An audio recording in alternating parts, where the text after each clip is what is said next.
नमस्कार, स्वागत है आपका न्यूज 19 में। मैं पुलकित शिक्षण आप लोग के साथ। आइए एक नजर डालते हैं अखबार की सुर्खियां मेरे साथ। आप सभी को बता दूं कि सुप्रीम कोर्ट ने स्कूल फीस को लेकर के चल रहे लगातार विवाद के अंदर लगाम लगा दी है। सुप्रीम कोर्ट ने अब अपना फैसला सुना दिया है।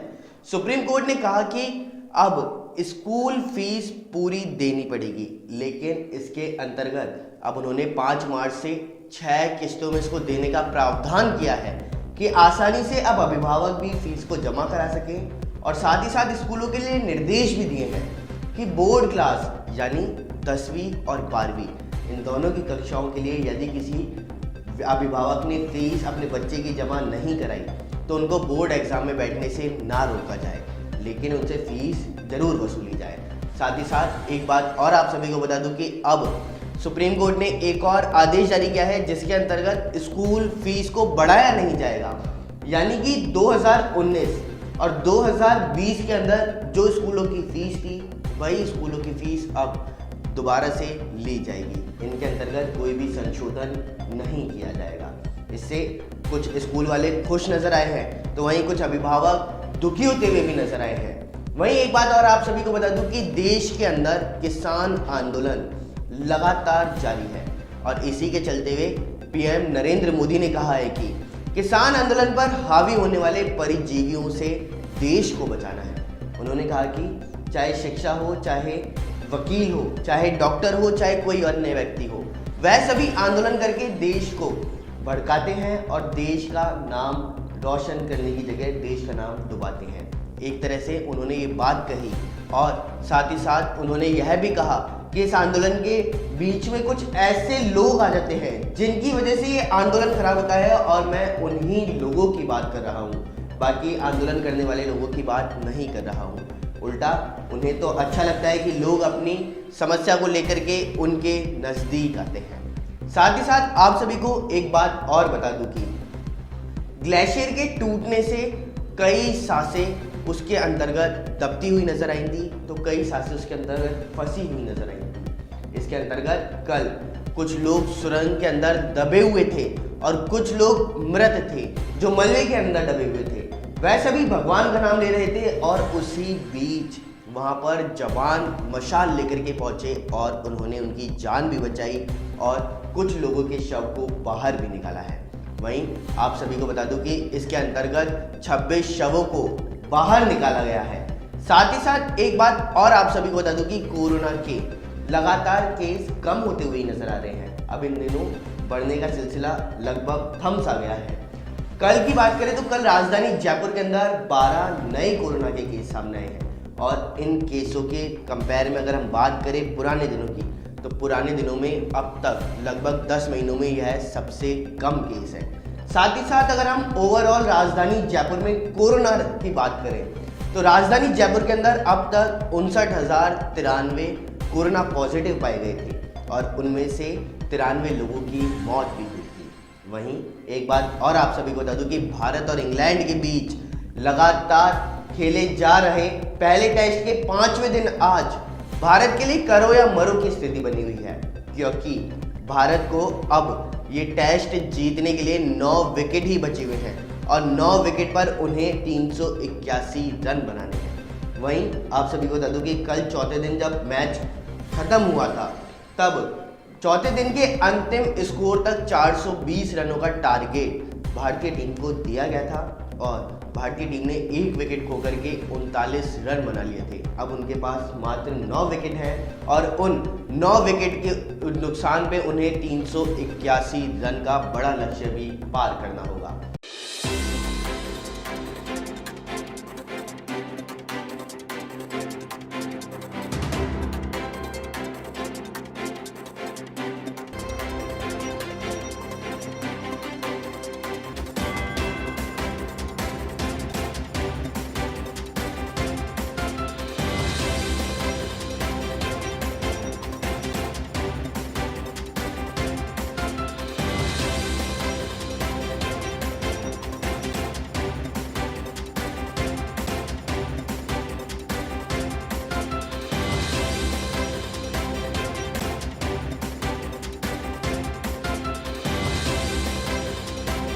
पुलिस उपायुक्त एवं नोडल ऑफिसर सुनीता मीणा ने कहा कि नारी को इतना दो सम्मान कि बढ़े देश का मान, ये संदेश के साथ ही उन्होंने महिलाओं को जागरूक किया। आइए देखते हैं क्या है पूरी खबर। मिशन सशक्त नारी सुरक्षित नारी के तहत आज जयपुर पुलिस आयुक्तालय के प्रत्येक थाना क्षेत्र में विभिन्न कार्यक्रम आयोजित किए गए। इस कड़ी में बियानी गर्ल्स कॉलेज विद्याधर नगर एवं तेरापंथी स्कूल व कॉलेज भट्टा बस्ती में भी संगोष्ठी का आयोजन किया गया, जिसमें उपस्थित अतिरिक्त पुलिस उपायुक्त एवं नोडल अधिकारी निर्भया स्क्वाड सुनीता मीणा ने सभी बच्चियों को हेल्पलाइन के बारे में, निर्भया स्क्वाड एवं निर्भया महिला मित्र निर्भया सहयोगी के संबंध में जानकारी दी। साथ ही कार्यस्थल पर लैंगिक उत्पीड़न निवारण के संबंध में बताया। साथ ही पोक्सो एक्ट के बारे में व घरेलू हिंसा अधिनियम के बारे में भी जानकारी दी। महिला डेस्क एवं अपराजिता सेंटर के बारे में भी जानकारी दी। महिलाओं को उनके अधिकार के बारे में अवगत कराया। साथ ही यह भी बताया कि अगर कोई महिला झूठा मुकदमा दर्ज कराती है तो पुलिस उसके विरुद्ध भी कार्रवाई कर सकती है। साथ ही साइबर अपराध के बारे में जानकारी दी। उन्होंने कहा कि अनजान व्यक्तियों की फ्रेंड रिक्वेस्ट ना लें, किसी को अपना OTP ना बताएं, ना ही अपनी ईमेल एड्रेस व date of birth, Aadhaar card के बारे में जानकारी दें। एनीवेयर डेस्क जैसे ऐप डाउनलोड ना करें, अन्यथा आपका डाटा चोरी हो सकता है, बैंक अकाउंट खाली हो सकता है। सावधान रहें और सुरक्षित रहें। 12 जिले से एक बड़ी खबर आ रही है। बोरा समाज के मकान में लगी आग, जहां AC फटने के कारण लगी आग। आग बुझाने के लिए किए जा रहे हैं प्रयास। शिवानी मंडी में सड़क सुरक्षा जीवन रक्षा के तहत जागरूकता रैली निकाली गई। आइए देखते हैं क्या है पूरी खबर। उच्चतर शिक्षा विभाग हरियाणा के निर्देशन में सेठ मेघराज जिंदल राजकीय महाविद्यालय शिवानी की NSS इकाई द्वारा सड़क सुरक्षा जीवन रक्षा अभियान के तहत जागरूकता रैली का आयोजन किया गया। इस रैली को प्राचार्य डॉक्टर राजकुमार खैलिया ने हरी झंडी दिखाकर रवाना किया। इस दौरान बाइक सवार लोगों द्वारा हेलमेट न पहनने होने पर उनको हेलमेट पहनने के लिए प्रेरित किया तथा गाड़ियां रुकवाकर सीट बेल्ट भी लगवाई। इस रैली की अगुवाई महाविद्यालय की NSS इकाई प्रभारी डॉक्टर सुनीता जनाबा तथा महिला प्रकोष्ठ प्रभारी श्रीमती येशु शर्मा ने की। सभी स्वयंसेवकों ने अपने जीवन में स्वयं भी हमेशा यातायात नियमों का पालन करने की शपथ ली। इस वक्त की बड़ी खबर आ रही है 12 जिले से, जहां जिला कलेक्टर राजेंद्र विजय पहुंचे नगर परिषद। साथ ही नगर परिषद का कर रहे हैं निरीक्षण, सभी अधिकारियों की ले रहे हैं बैठक। अखिल भारतीय विद्यार्थी परिषद के कार्यकर्ताओं ने महाविद्यालय के मुख्य गेट पर ताला लगाकर किया धरना प्रदर्शन। आइए देखते हैं क्या है पूरी खबर। ओशिया में अखिल भारतीय विद्यार्थी परिषद ओशिया के कार्यकर्ताओं ने आज विभिन्न मांगों को लेकर महाविद्यालय का मुख्य गेट बंद कर करीब 3 घंटे तक धरना प्रदर्शन किया। इस दौरान प्राचार्य द्वारा सहमति नहीं बनने के कारण पुलिस प्रशासन के साथ तहसीलदार डालाराम पवार, नायब तहसीलदार पोकर राम सहित सहायक थानाधिकारी राम सुख सिहाग पहुंचकर छात्र नेताओं के साथ सहमति बनाई व इस दौरान कई विद्यार्थी मौजूद रहे। कार्यकर्ताओं ने विधायक मदेड़ा के खिलाफ नारेबाजी करते हुए आरोप लगाया कि महाविद्यालय के महाविद्यालय में 2 वर्ष पहले लाइब्रेरी की घोषणा की, लेकिन आज तक धरातल पूरी नहीं हुई और न ही विकास समिति के प्रस्ताव पर गौर किया जा रहा है। ABPV के पूर्व नगर मंत्री व छात्र संघ प्रत्याशी रहे लक्ष्मण बेनीवाल ने बताया कि खाली पद की मांग को पहले भी उपखंड अधिकारी व नायब तहसीलदार को कॉलेज आयुक्त के नाम कई बार ज्ञापन दिया जा चुका है, लेकिन कोई समाधान नहीं हुआ। ABVP छात्र छात्राओं ने बताया कि 7 मांगों को लेकर छात्र हित में प्रदर्शन किया, जिसमें छात्रा कक्ष स्थापना, पुस्तकालय नियमित खोलना व एकल खिड़की का निर्माण व आगामी 7 दिवस में निःशुल्क वाईफाई की सुविधा सहित CCTV व्यवस्था सुचारू रूप करने की मांग की गई है व अन्य मांगों पर आगामी सप्ताह तक पूरी की जाएगी। इस दौरान पूर्व नगर मंत्री लक्ष्मण बेनीवाल, नगर मंत्री दिनेश कड़वासरा, छात्र नेता चूनाराम। आज अभी ये छात्रों ने अखिल भारतीय विद्यार्थी परिषद में यहाँ कॉलेज में कुछ मांगों को लेकर के प्रदर्शन भी किया और ज्ञापन सौंपा है। इसमें जो मांगें महाविद्यालय स्तर की हैं वो सारी यहाँ पूर्ति हो जाएगी। कुछ मांगें ऐसी भी हैं जो पहले से काम कर रहे हैं, जैसे लाइब्रेरी का है और हमारे जो कॉमन रूम है छात्राओं का, वो पहले से चल रहा था। तो ये हमने बता दिया इन बच्चों को भी, ये हमारा छात्रा का कॉमन रूम ये पहले से है, लाइब्रेरी पहले से है, लेकिन चूंकि स्थायी लाइब्रेरी नहीं होने के कारण उनका हमने 2 घंटे का समय निश्चित किया है कि 2 घंटे तक जब जिनको इंचार्ज दिया गया है उनका पीरियड नहीं होगा, उस समय वो बैठ करके और बच्चों के लिए किताबें वगैरह जो भी हैं वो इश्यू करने का काम करेगी। और बाकी वाली जो मांगे हैं जैसे 4 दीवारी का निर्माण है, खेल मैदान का विकास है, ये बड़े प्रोजेक्ट हैं और इसके लिए हमें जैसे ही ऊपर से परमिशन मिलेगी, उनके लिए कोई बजट में मिलेगा तो हम इसको तुरंत करवाने का पूरा प्रयास करेंगे। इस वक्त की बड़ी खबर आ रही है दौसा से। आपको बता दें कि दौसा में हाईवे निर्माण कंपनी से रिश्वत मांगने का मामला सामने आया है। आरोपियों की जमानत याचिकाओं पर आज होगी सुनवाई। आईपीएस मनीष अग्रवाल की याचिका पर एसीबी कोर्ट करेगी सुनवाई। शहीद स्मारक पर आशा सहयोगिनियों ने किया धरना प्रदर्शन। आइए देखते हैं क्या है पूरी खबर। आज 9 फरवरी को आशा सहयोगिनियों द्वारा शहीद स्मारक पर धरना प्रदर्शन किया गया, जहां पूरे राजस्थान से आशा सहयोगिनी इकट्ठा हुई। कौशल्या ढागा ने कहा कि हमारी मांग है कि जिन महिलाओं को आशा सहयोगिनियों को हटाया गया उनको दोबारा लिया जाए, साथ ही जिनकी सैलरी काटी गई है उनको पूरी मिलनी चाहिए। अगर सरकार हमारी मांगे पूरी नहीं करेगी तो हम सड़कों पर उतरेंगे। आज जो यहाँ पर आपने धरना प्रदर्शन कर रही हैं, तो क्या मांगे है आपकी? देखो, धरना प्रदर्शन तो ये आशा सहयोगिनियों का चल रहा है और पूरा राजस्थान में चल रहा है और पूरी राजस्थान की बहन यहाँ आ रही है, देख लो, चारों तरफ वीडियो भी बना लो। और हमारी मांगे यह है सरकार माने स्थायी किया जाए और नितुन मजदूरी हमारी 18,000 होनी चाहिए।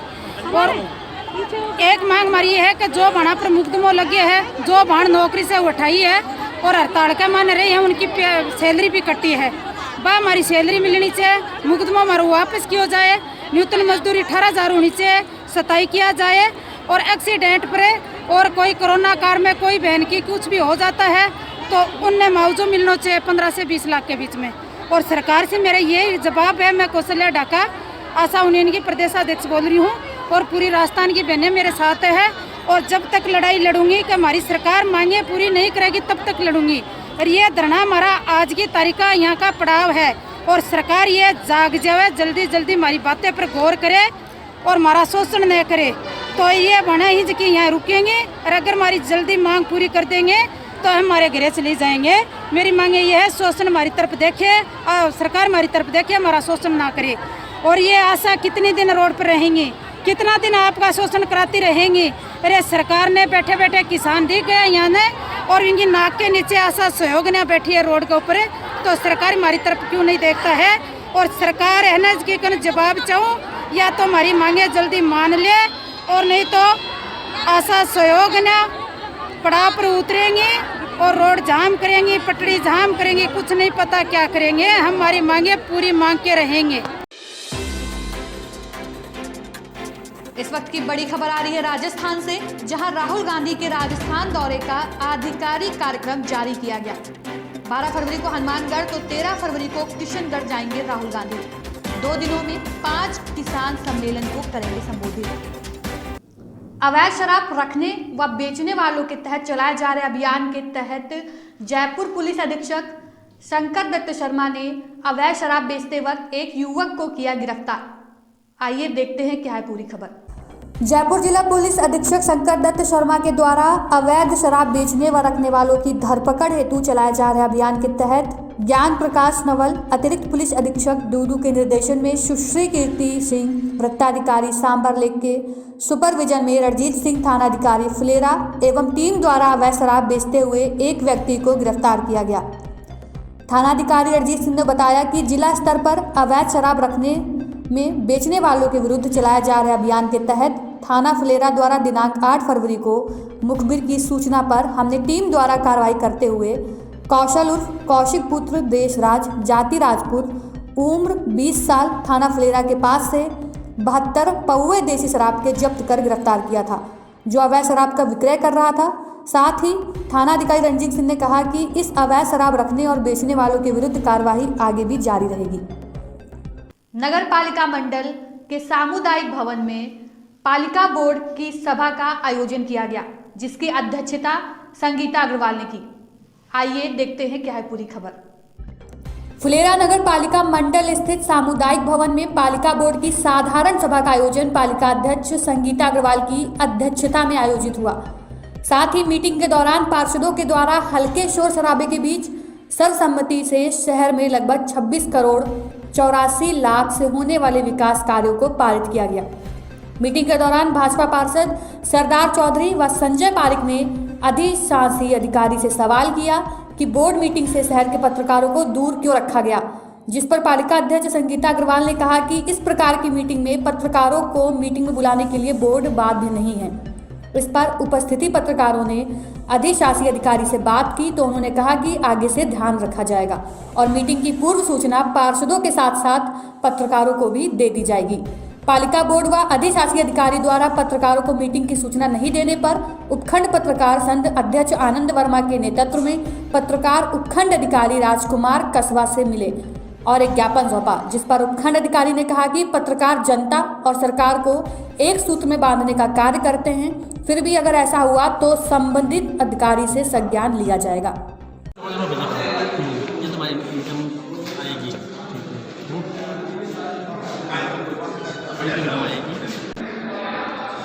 सर, आज बोर्ड मीटिंग के अंदर क्या क्या प्रस्ताव लिए गए? बोर्ड मीटिंग में 26 करोड़ 44 लाख का अपना बजट प्रस्ताव रखा था। इसमें से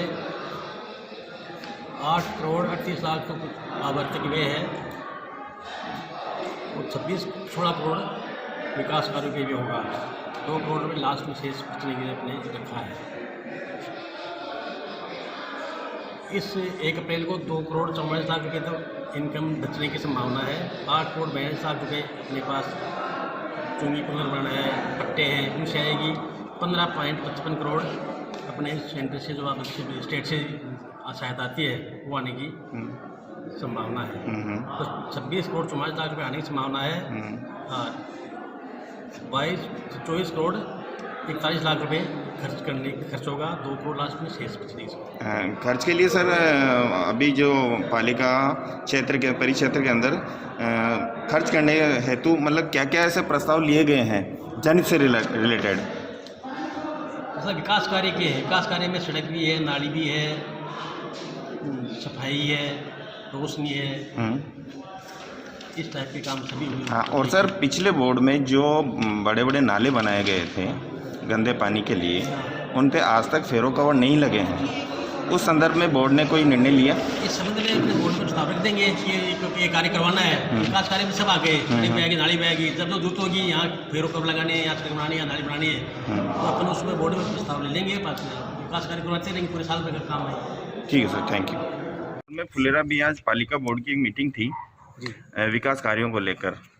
तो पिछले बार जब इन्होंने बोर्ड मीटिंग करी थी तो पत्रकारों को इन्होंने इन्फॉर्मेशन नहीं दी और किसी तरह का उन्होंने बुलावा भी नहीं भेजा। और आज भी बोर्ड मीटिंग हुई तो उसके अंदर भी किसी भी पत्रकार को उन्होंने नहीं बुलाया।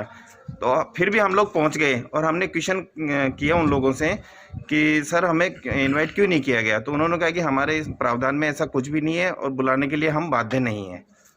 निश्चित रूप से मैंने अभी जिस चीज़ का अवगत कराया कि अगर किसी एक्ट या किसी नियमों में विशेष प्रावधान किए गए हैं तो वो उन नियमों एक्ट के प्रावधानों के तहत यदि किसी चीज़ कवरेज रोकी जाती है तो उसके बारे में मीडिया कर्मियों को स्पष्ट रूप से अवगत कराएं, जानकारी उपलब्ध करवाएंगे, तभी चीज़ों में से किसी प्रकार कन्फ्यूजन नहीं रहेगा। और यदि किसी नियम में या किसी एक्ट में ऐसा कोई प्रावधान नहीं है कि भाई कवरेज से रोका जाए तो निश्चित रूप से मीटिंग तो ज़्यादा जब पार्षदों के बीच में, जनता के ज़्यादा चुने हुए जनप्रतिनिधि बीच में हो रही है तो मीडिया कर्मी भी ज़्यादा एक तरह से लोकतंत्र के रूप में उनके जनता के प्रतिनिधि हैं, तो जनता के हमारे बीच कड़ी का काम करते हैं। बिल्कुल सर। तो निश्चित रूप से अधिकारियों को संवेदनशील होते हुए पारदर्शी प्रशासन के लिए हमेशा ये प्रयास करना चाहिए कि जो भी चीज़ है, जो चीज़ उन्हें अवगत करानी है तो निश्चित रूप से मीडिया को ज़्यादा चीज़ें पहले भी अवगत करवा दें। इस खबर में बस इतना ही। बने रहिए न्यूज़ 19 के साथ। नमस्कार। आइए एक नजर डालते हैं दोपहर की तमाम बड़ी खबरों की ओर। विधानसभा का बजट सत्र कल से शुरू हो रहा है। बजट सत्र में कोरोना प्रोटोकॉल को ध्यान में रखते हुए सारी व्यवस्थाएं की गई है। विधानसभा में विधायकों के बैठने की व्यवस्था में खास बदलाव नहीं है। वहीं पूर्व डिप्टी सीएम सचिन पायलट के पास भले ही अभी कोई पद न हो, लेकिन विधानसभा के भीतर उन्हें मंत्रियों के बगल में आने की लाइन में ही बैठने की जगह दी है। साथ ही साथ सदन की लॉबी के entry gate face detection centre से खुलेंगे, मतलब विधायक के अलावा कोई लॉबी में नहीं जा सकेगा। सचिन पायलट की बगावत और फिर सुलह के बाद बहुमत साबित करने पिछले साल 14 अगस्त को बुलाए गए विधानसभा सत्र में उन्हें पीछे किनारे पर बैठने की जगह दी गई थी। उस वक्त सीट बदलने के मुद्दे पर सचिन पायलट ने सदन में कहा था, जो सबसे मजबूत होता है उसे ही बॉर्डर पर भेजा जाता है, मजबूती से सामना किया जाएगा। मुख्यमंत्री अशोक गहलोत की अध्यक्षता में सीएम निवास पर कैबिनेट की बैठक हो रही है। कैबिनेट की बैठक में विधानसभा के बजट सत्र के कामकाज पर चर्चा हो रही है। कल विधानसभा में होने वाले राज्यपाल के अभिभाषण को भी मंजूरी दे दी गई। 12 बजे से सीएम निवास पर चल रही कैबिनेट बैठक में बजट सत्र के दौरान लाए जाने वाले विधायकों पर चर्चा के बाद मंजूरी दी जाएगी। प्रदेश की नई आयुष नीति को और वन निगम के गठन सहित कई बड़े फैसलों पर कैबिनेट की मुहर लगेगी। कैबिनेट की बैठक में मंजूरी के लिए करीब 16 मामले रखे गए हैं। ये मामले पिछले 2 बार से टलते आ रहे हैं, क्योंकि 2 बार कैबिनेट की बैठक स्थगित हो चुकी है। राज्य की नई ग्राम सेवक का पद नाम ग्राम विकास अधिकारी करने के लिए नियमों के संशोधन का प्रकरण कैबिनेट में रखा जाएगा। वन निगम की स्थापना को कैबिनेट हरी झंडी दे सकता है और इसके लिए वन विभाग ने प्रस्ताव भेजा है। स्वच्छ भारत मिशन के लिए सोसाइटी के गठन को भी कैबिनेट की मंजूरी मिल सकती है। कांग्रेस नेता राहुल गांधी के राज्य दौरे व विधानसभा के बजट सत्र से पूर्व गहलोत कैबिनेट की आज मुख्यमंत्री आवास पर बैठक हो रही है। बैठक में बजट सत्र में रखे जाने वाले विधायकों को विचार विमर्श कर मंजूरी दी जाएगी। इसके अलावा कैबिनेट की बैठक में राज्यपाल के अभिभाषण को भी मंजूरी प्रदान की जाएगी। कैबिनेट की इस बैठक में विधानसभा सत्र में तीनों संशोधित कृषि बिलों का नए सिरे से फिर से सदन में रख जाने के मुद्दे पर भी चर्चा की जा सकती है। मौजूदा स्थिति में कृषि के तीनों संशोधन बिल राजभवन में अटके हुए हैं और कैबिनेट की बैठक के लिए करीब 15-16 प्रस्तावों को कार्यसूची में शामिल किया गया। इन प्रस्तावों में ग्राम सेवक का पद नाम ग्राम विकास अधिकारी करने, राज्य की नई आयुष नीति, वन निगम की स्थापना, स्वच्छ भारत मिशन के लिए सोसाइटी, अंबेडकर पीठ को उच्च शिक्षा विभाग से लेकर फिर से सामाजिक न्याय व अधिकारिता विभाग को सौंपने और चिकित्सा सेवा नियम महाविद्यालय शाखा संशोधन नियम पर विचार जैसे मामले शामिल हैं। मुख्यमंत्री की अस्वस्थता के कारण 2 बार पहले भी कैबिनेट की बैठक को स्थगित किया जा चुका है। एयरपोर्ट्स की सुविधाओं को लेकर के किए जाने वाले सर्वेक्षण के परिणाम जारी किए हैं। इसमें एयरपोर्ट अथॉरिटी के स्वामित्व वाले देश के 22 एयरपोर्ट्स को शामिल किया गया। देश के एयरपोर्ट्स की गुणवत्ता को लेकर यह सर्वेक्षण हर 3 महीने में किया जाता है। सर्वेक्षण एयरपोर्ट काउंसिलिंग इंटरनेशनल द्वारा किया जाता है। अक्टूबर से दिसंबर 2020 की तिमाही के सर्वेक्षण के जो परिणाम आए हैं, उनमें जयपुर एयरपोर्ट की रैंक एक बार फिर नीचे चली गई। कभी अपनी श्रेणी में विश्व का नंबर 1 एयरपोर्ट रहा जयपुर एयरपोर्ट अब लगभग हाशिए पर है। वर्ष 2015 और 2016 के वार्षिक सर्वेक्षण में जयपुर एयरपोर्ट को विश्व का नंबर 1 एयरपोर्ट चुना गया था। 20 से 50 लाख सालाना यात्री भार वाले एयरपोर्ट की श्रेणी में यह अवार्ड मिला था, लेकिन अब लगातार 4 साल से जयपुर एयरपोर्ट पिछड़ता जा रहा है। 2017 से 19 में जयपुर एयरपोर्ट सर्वे में काफ़ी पीछे रहा। 2020 के कुमुलेटिव परिणाम आने अभी बाकी हैं, लेकिन वर्ष 2020 के अंतिम त्रैमासिक परिणामों में जयपुर एयरपोर्ट सुधार के बजाय पिछड़ता हुआ ही नजर आया है।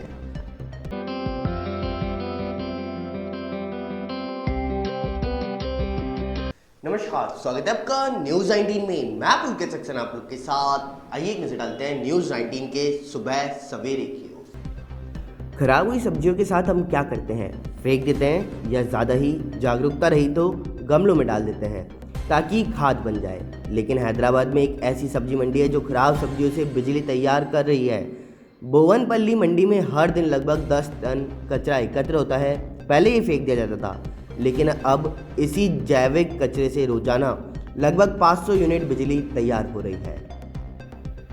राजस्थान बीजेपी में सब कुछ ठीक नहीं चल रहा। निकाय चुनाव में पार्टी की करारी हार के बाद अब पार्टी में धड़ेबंदी साफ नजर आने लगी है। यही कारण है कि बीजेपी के अभेद गढ़ कहे जाने वाले हाड़ौती में अब पार्टी के स्थानीय नेताओं ने अपने ही घर के लोगों पर पार्टी को कमजोर करने का आरोप लगाया है। राजधानी दिल्ली में 26 जनवरी को गणतंत्र दिवस के दिन किसानों की ट्रैक्टर रैली के दौरान लाल किले पर हिंसा के मामले में मुख्य आरोपी दीप सिद्धू को गिरफ्तार कर लिया गया है। दीप सिद्धू पर दिल्ली पुलिस ने 1 लाख रुपए का इनाम रखा हुआ था और सिद्धू को स्पेशल सेल ने गिरफ्तार किया। भारत और इंग्लैंड के बीच 4 मैचों की सीरीज का पहला मैच चेन्नई के M.A. चिदम्बरम स्टेडियम में खेला जा रहा है। भारत ने मैच के चौथे दिन ऑफ स्पिनर रविचंद्रन अश्विन के 6 विकेट के दम पर इंग्लैंड को 178 रन पर समेट दिया। गुजरात में 2002 के सांप्रदायिक दंगे में गुलबर्ग सोसाइटी जनसंहार के दौरान अपने परिवार के 10 सदस्यों को खोने वाले व्यक्ति इम्तियाज खान पठान स्थानीय चुनाव से पहले AIMIM में शामिल हो गए हैं। उन्होंने कांग्रेस पर दंगा पीड़ित परिवारों की मदद करने में विफल रहने का आरोप लगाया। सुबह सवेरे में बस इतना ही। देखते रहिए न्यूज़ 18। नमस्कार।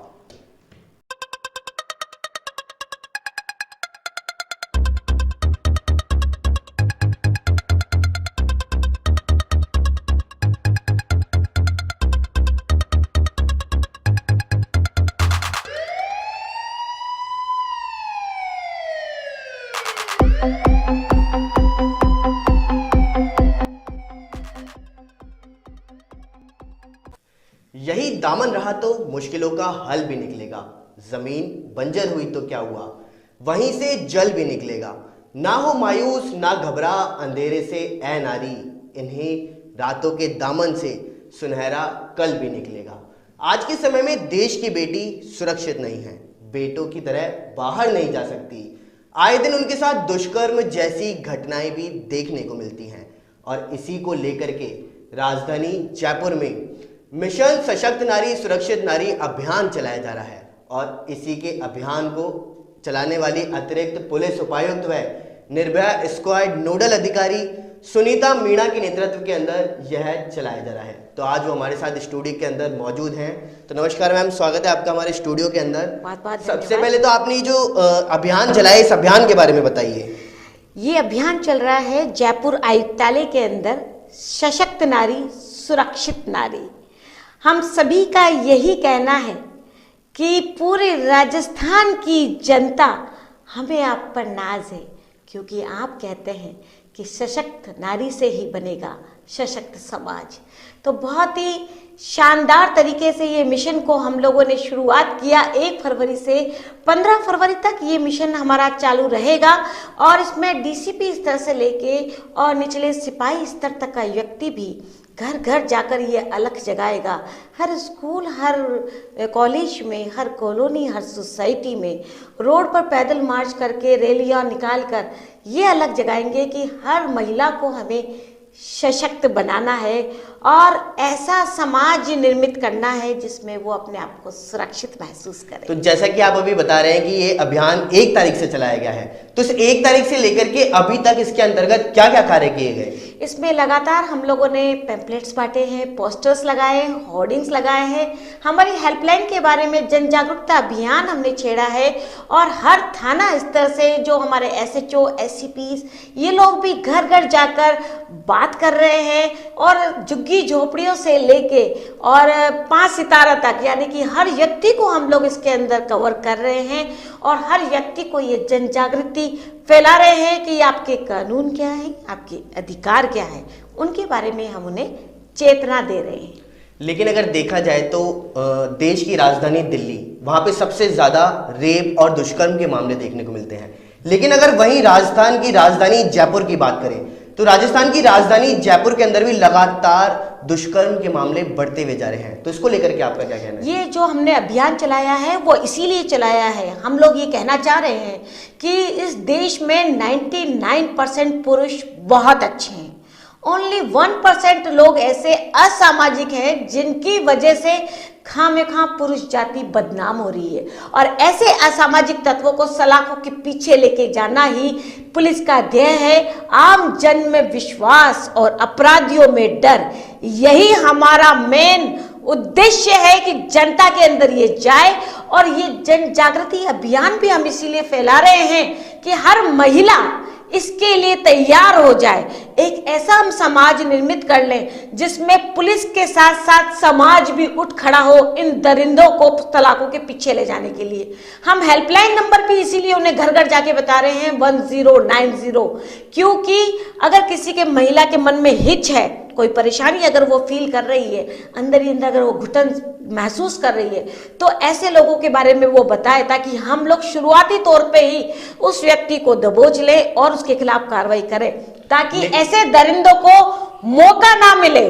और इसी प्रकार से महिलाओं को हम लोग सेल्फ डिफेंस की फ्री ऑफ कॉस्ट ट्रेनिंग भी दे रहे हैं। निःशुल्क हम लोग जो आत्मरक्षा शिविर भी जगह जगह जाके लगा रहे हैं। बच्चियों को भी हम लोग 10 साल के ऊपर की इनको सिखा रहे हैं। स्कूलों में जाके गुड टच बैड टच के बारे में बता रहे हैं। अल्टीमेटली हम लोग प्रोएक्टिव पुलिसिंग के अंदर लग रहे हैं, ताकि ऐसे लोग जो वास्तव में गलत, जिसको बोलना चाहिए जिनकी नीतियां गलत हैं, जिनकी सोच गलत है और वास्तव में जो असामाजिक हैं, ऐसे असंस्कारवान लोगों को हम लोग चिन्हित करना चाहते हैं और उन्हें अंदर डालना चाहते हैं।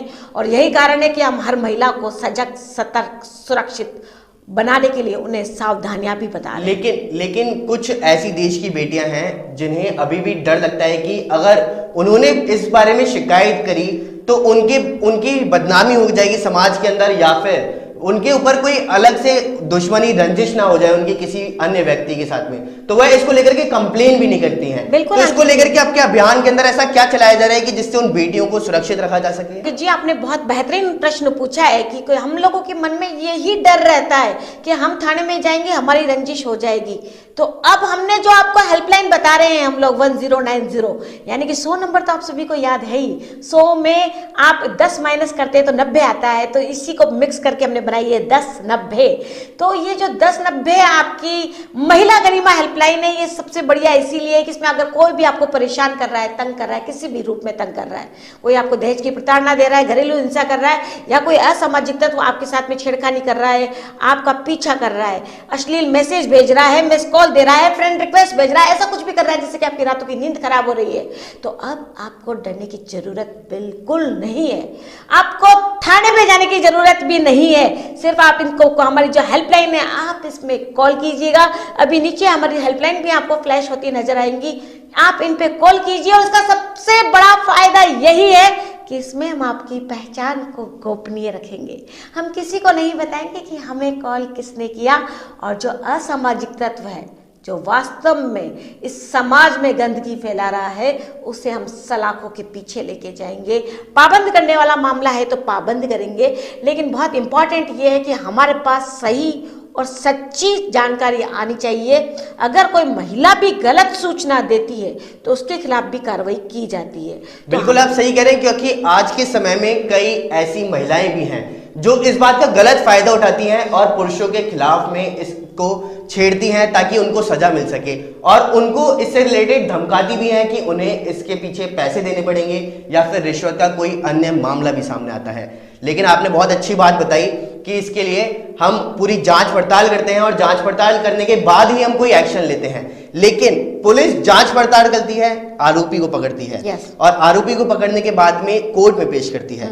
लेकिन जब उन्हें कोर्ट में पेश किया जाता है तो उनका बयान ही बदल दिया जाता है। तो आखिर इसके पीछे क्या कारण हो सकता है? ये जो हॉस्टाइल हो रहे हैं बयान हमारा, हम लोग इतनी मेहनत करते हैं, बहुत मुश्किलों से हम इस तरीके के दरिंदों को पकड़ते हैं, हम लोग जो खूनी है उनको पकड़ रहे हैं। उसके बाद में अगर जो हमारे जो बयान देने वाले हैं वो हॉस्टाइल हो जाते हैं किसी भी प्रेशर में आके, राजीनामा करके या कैसे भी करके, ये नहीं होना चाहिए। हमें सबको मिलकर इस बुराई का दमन करने के लिए एकजुट होकर खड़ा होना चाहिए और ऐसे लोगों को वास्तव में आजीवन कारावास तक की सजा हमको दिलानी चाहिए। और जब तक हम सब मिलकर एक साथ ये काम नहीं करेंगे तब तक हम जो चाहते हैं चेतना हमारे समाज में वो नहीं आ पाएगी। इन अपराधों की रोकथाम तभी होगी जब पूरी जन जागृति आ जाए और हम सही मायने में सही और गलत के अंदर फर्क करना सीख जाएं।